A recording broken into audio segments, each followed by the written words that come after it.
да се продаде в кавички трябва. Когато бях общински съветник, това място тук, където сега е пъба, беше празно.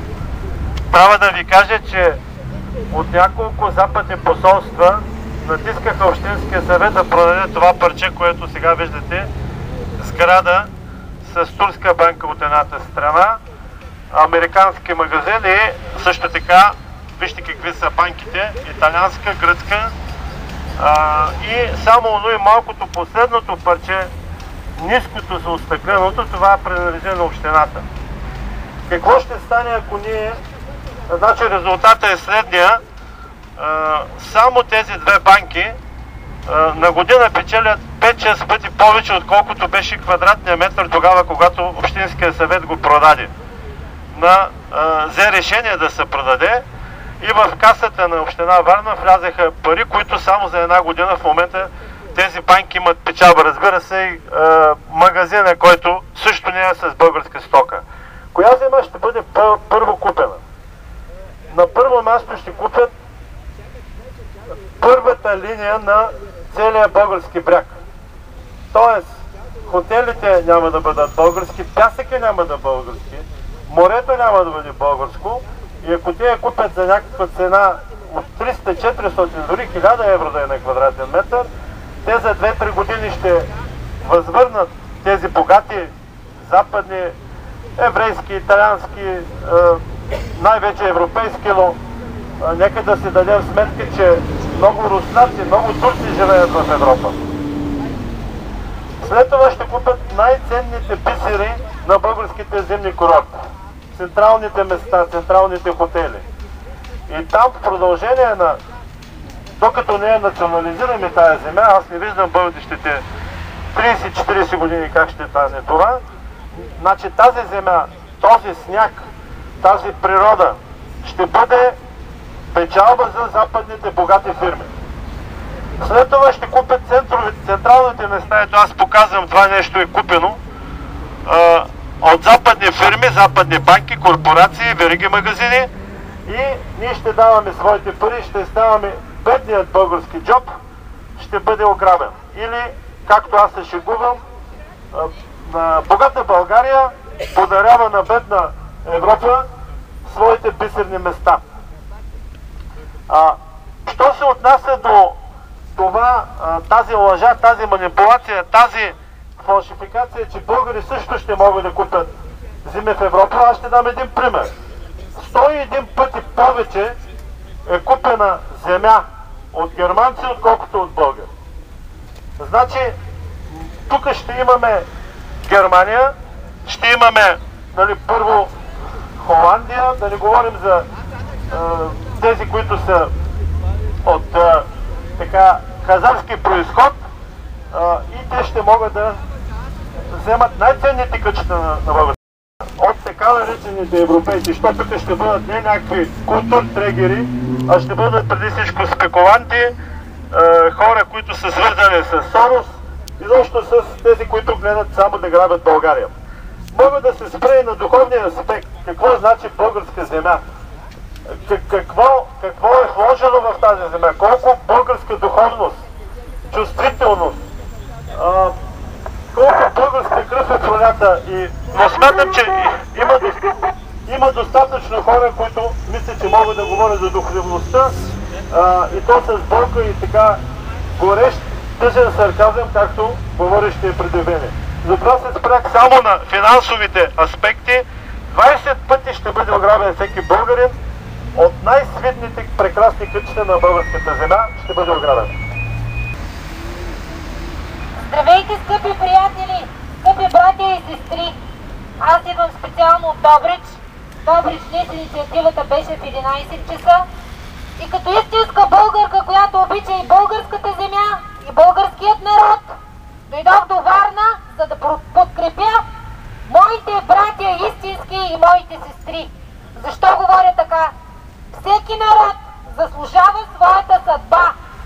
И като гледам с каква апатия, с какво безразличие минават хората, на няколко пъти се спускат към мен озлобели бабички, да ми обяснят как имат 200 декара земя и как искат да я продадат за 5000 евро, за 3000 евро и как ние им пречим. Повярвайте ми, сърцето ми се къса и една невероятна болка набира в душата ми. Защото това не са българи, това са консуматори, които мислят единствено и само за себе си. Как да се нахранят, как да се наспят, как да изядат онова, което са продали и след тях потоп. Но все пак се надявам, че ще дойде друго поколение, което ще заслужава днешните усилия. Трябва да съумеем да се съхраним, да събудим спяща България и да успеем да покажем на всички наши българи, братя и сестри, не само в България, но и в чужбина, че България се намира в последна фаза за унищожение. Не става въпрос само за една печалба. Не става въпрос само за това, че някакъв си чужденец щял да си купи къща. Става въпрос за изкупуване на огромни количества земя чрез поставени лица и фирми, чрез земеделски фондове. И това са лица. Капитала идва от Турция и Израел. Ако не успеем да спрем това, аз вярвам, че ще успеем, ако не прекратим падането на мораториума от 1 януари, ще се отвори последната врата в унищожаването на българската държава и заличаването на българския народ като идентичност и като народ изобщо. Децата ни няма да има къде да се върнат. Онези, които изгониха принудително 3 милиона българи, ги прогониха в чужбина, за да обезлюдят територията, защото на тях им трябва само територия. А сега заливат страната с нелегални имигранти, чиято цел е единствено и само да подменят коренното население на България. На нас ни обясняват, че това са новите българи. Това са маниакалните идеологии, националистите масони. Това са маниакалните идеологии на глобалистите, които се гаврят с населението по цял свят. Създават войни, за да печелят пари и местят огромни маси хора от едно място на друго място. Запомнете, ние сме длъжни да се съхраним като народ. Оказва се, че след 500 години турско робство, след 45 години комунистическо робство, ние сме загубили своето чувство за самосъхранение. Ние чакаме някой друг от власт имащите да дойде и да ни спаси. Предлагам ви да се оттърсите от това чувство, защото всички те служат на един господар. И вчерашните два протеста, демонстрацията на сила от БСП и ГЕРБ не са нищо друго, освен отклоняване на вниманието на целия български народ от истинските два проблема, а именно ислямизацията, която ни залива, и разграбването на българска земя. В световен мащаб тече кампания, или по-скоро тече война, която се казва заграбване на земи. България е включена точно в този план. Земята й да бъде разграбена, населението й да бъде прогонено. На част от този план ние бяхме свидетели. Ние всички знаем как принудително се затвориха предприятията, за да се откраднат. Ние всички видяхме как нашите братя и сестри 3 милиона са прогонени по чужбина. Сега развиват теорията, че както нашите хора били посрещани като бежанци, така и ние трябва да посрещаме едни хора с съвсем чужди на нам начин на живот, вероизповедание и изобщо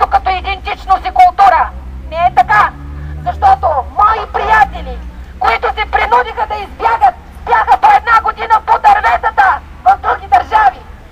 Никой не ги прие, нито като бежанци, нито пък им е плащал някакви суми, за да могат да преживяват.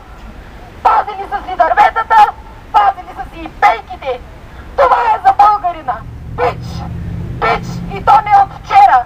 И ако сега не успеем да се съхраним, ако не се събудим като народ, просто ще загубим държавата си завинаги. А народа ни, като ромите, няма да има къде да се сври. Няма да има къде да забрави своя държава. Това ли искаме? Не, аз поне не искам. И ще се боря до пълна победа. Браво! Браво, да. Има ли някой, който желае да говори? Господина от Варна може би е културен човек и от интелигентност и почтенност каза, тази сграда е отсреща, луксозна сграда, свръхлуксозна, е купена. Местото е купено. Господа, дами и господа от Варна и цяла България, думата купена искам да я забравите за винаги. Искам да разберете всички българи, че от 89-та година в България се извършва криминален период на развитие, вкаран умишлено по сценарий от САЩ, Израел и Англия. Като марионетки използват Турция, Катар и Саудитска Арабия и някои други държави от света. Единствената цел, която искат да направят, да приватизират всичко, което са направили. Обаче думата приватизация, също ви повтарям, трябва да я махнем от българския речник, защото тя заменя думата кражба. Те нищо не са направили, освен чрез криминални приватизации и криминални концесии са откраднали всички български заводи, всички български ресурси, природни руди, минерална вода и всичко, що се сетите, с цел, единствената цел, обезлюдяване на българина. Българина трябва да бъде пъснат по техния план в целия свят.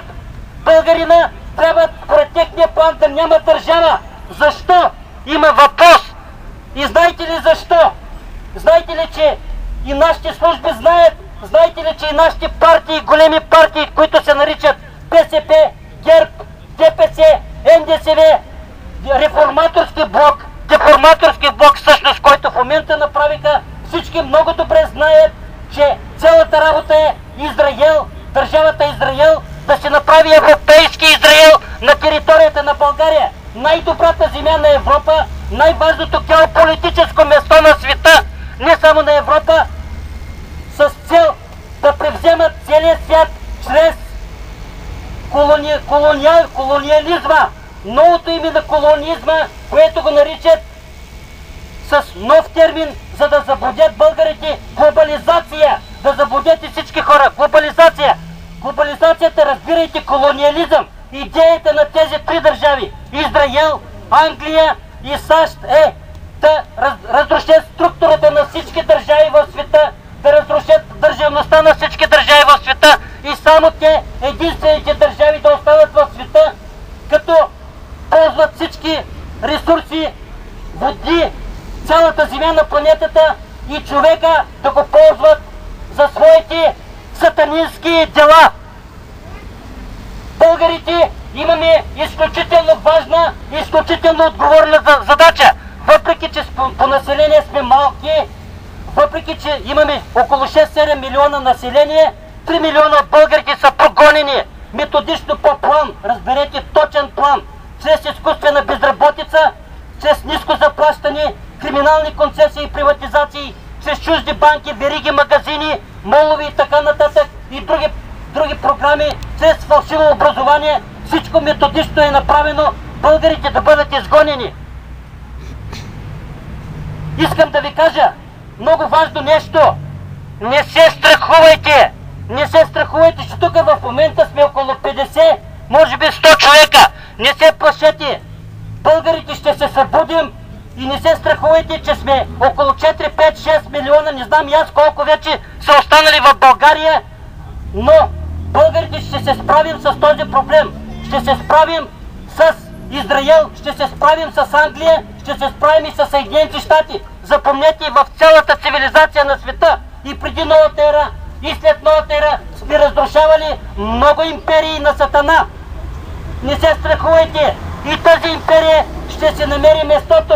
Не се притеснявайте, всичко ще се дойде по план. От нас, българите, се иска само да не се откъсваме от Бог, само да държим връзката си с Бог, така както всички прабългари, всички българи от преди новата ера са били най-цивилизованата нация и са направили цивилизацията на света, именно защото единствените са имали най-добрата връзка с Бог, с космоса, с енергията, кой както иска да го разбира. Ако има тук и от мюсюлмански изповедания, кой иска да си казва, че е Аллах, няма значение. Космическата сила е една единствена. Така че българите имаме изключително важна задача. Нашата задача на българите е да кажем на всички, цялата администрация, колониалната администрация, която в момента представлява БСП, ГЕРБ, ДПС и всички останали партии, спокойно да им обясним, че българският народ искаме земята на България да се направи закон, който закон забранява земята на България да се продава на чужденци, така както има такъв закон в Израел, така както има такъв закон в Китай, така както има такъв закон в Беларус, така както в цяла Европа. Забележете, в цяла Европа нито една държава в Европа западна не се продава на нито една друга държава земята. Полша не може да купи земята на Германия, Германия не купува земята на Полша и нито една държава в Европа не се продава земята. Това е пълна заблуда, че някой се опитва да заблуждава българите, че ние сме били в Европейския съюз, затова сме били задължени да си дадем земята, да ни е буквално откраднат. Вярвам в българския дух, вярвам в българите и вярвам, че 24 годишния сън, който правим българите, който 24 години, точно 24 години спим, мисля, че достатъчно сме се наспали, мисля, че е време вече да се отворим очите и да покажем какво значи българин. Браво. Да живее България, да живее българската земя, да живее българския дух. Браво.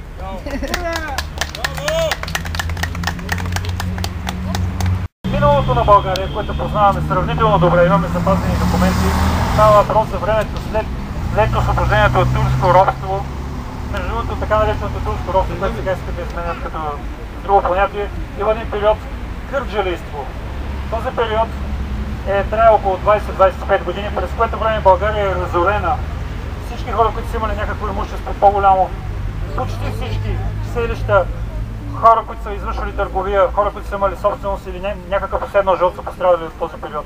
Това е бил период на безчинство. България се възстановила от този период. България преживява 3 национални катастрофи в рамките на 60 години и 70 и се възстановява от тях за периоди между 5 и 7 години. И България става най-успешната и процъфтяваща страна на Балканския полуостров и една от най-успешните държави в Европа. Това в цяла Южна Европа. Това може да се провери, което говорим и в статистиките, в документите, които са налице в